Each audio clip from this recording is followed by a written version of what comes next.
Hello everyone, Richie from C&K Motorsport here and welcome to our Bahrain Grand Prix review. There's a lot to talk about with this week's race, so let's get into it.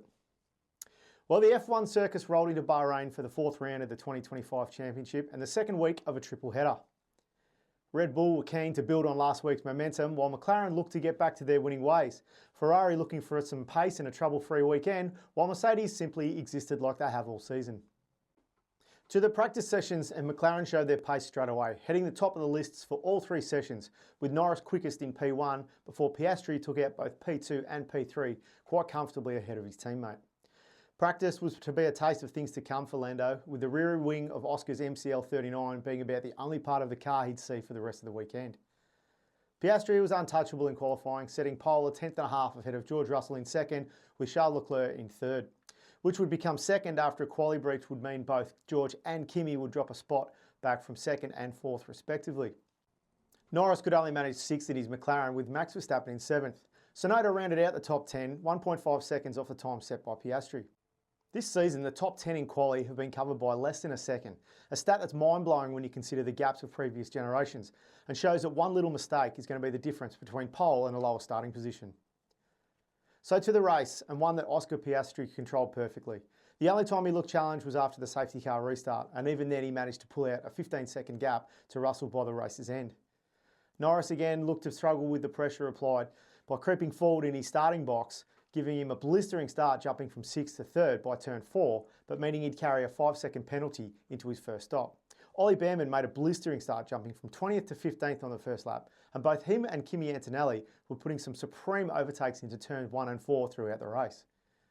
The pit stops arrived and Max Verstappen's self-proclaimed worst weekend ever got even better by having his release light not working delay his release from the box, a problem Yuki would also encounter in his first stop. Max's day going from bad to worse in his second stop on lap 27, with the jamming front right dropping him to last position. On lap 32, the safety car was needed to remove debris from the track as a result of Sainz and Tsunoda coming together, as well as Lawson and Stroll also having a little kiss into turn 1. Now, while I fully understand the logic behind the safety car on track, for the marshals to be able to clear everything, by the time it was on track, the debris was no longer on the racing line and appeared to be no longer in harm's way. So for it to then stay out for 4 laps seemed a little contrived to me, but that's just my opinion. The timing of said safety car was perfect for the top 4, allowing to pit with no loss of position. In fact, nearly everyone came in and pitted, meaning minimal change to position. Piastri got the jump again on the field on the restart. Meanwhile, Lando was jumped by Hamilton through turn 2. Norris was able to get the position back through turn 4, but was deemed to be off track, so handed the position back, only to reclaim it back again a lap later. The official timing tower on the left of screen took us back to the 90s by supplying us with zero information.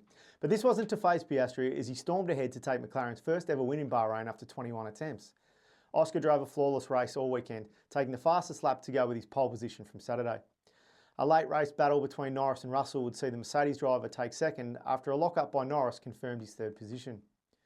More points for Ferrari in 4th and 5th ahead of Verstappen in 6th, who managed to sneak by Gasly on the last lap, who would come home in 7th. A strong race for Haas with Ocon in 8th and Behrman in 10th would see them rise to 5th in the Constructors, while Yuki Tsunoda would get his first points for Red Bull in 9th. So Piastri becomes the first repeat winner for the season, and after a weekend of little mistakes by Norris, surely has to be a real threat for the title going forward. In a season that looks to be track dependent for car speed, every race will be important, and Norris will need to make sure there's no repeats of this weekend if he's to be a real shot at winning this year's championship. So to my takeaways for this round. Oscar looks cool under pressure.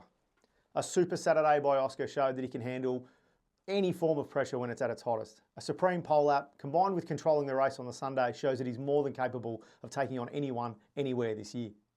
Driver of the day. Is it time F1 ditched the driver of the day format? After Kimi in China and then Yuki last weekend, somehow Lewis got driver of the day, even though Ollie Behrman went from 20th to 10th. Personally, I think it's time for it to go. Okay, and my last takeaway, the Jack Doohan scenario. So I've been pretty critical of Jack since he was signed late last year. A pretty underwhelming F3 and F2 campaign didn't have me expecting much for Jack. And with the Colapinto signing and 2 big crashes, I thought Jack would be lucky to make it to Europe. But he's been thereabouts to Gasly in practice and qualifying, and without a safety car in Bahrain, could have got points. I think it's time Briatore chilled and just left him to it. Points surely could come in Saudi Arabia or Miami, and I think we'll see him keep the seat. Okay, so that's Bahrain done, but the action doesn't stop there. It's race week again for the 3rd weekend in a row with the Saudi Grand Prix from Jeddah this weekend. A fast, sweeping street circuit awaits us, as I'm sure does plenty of on and off track action. Will McLaren take it out again? Can Max and Red Bull bounce back? Will George finally show some personality? We'll wait for the weekend to find out. Again, thanks for watching. Please like and subscribe if you've enjoyed this. It does help us out a bit. And follow us on Instagram if you're not already, at C&K Motorsport.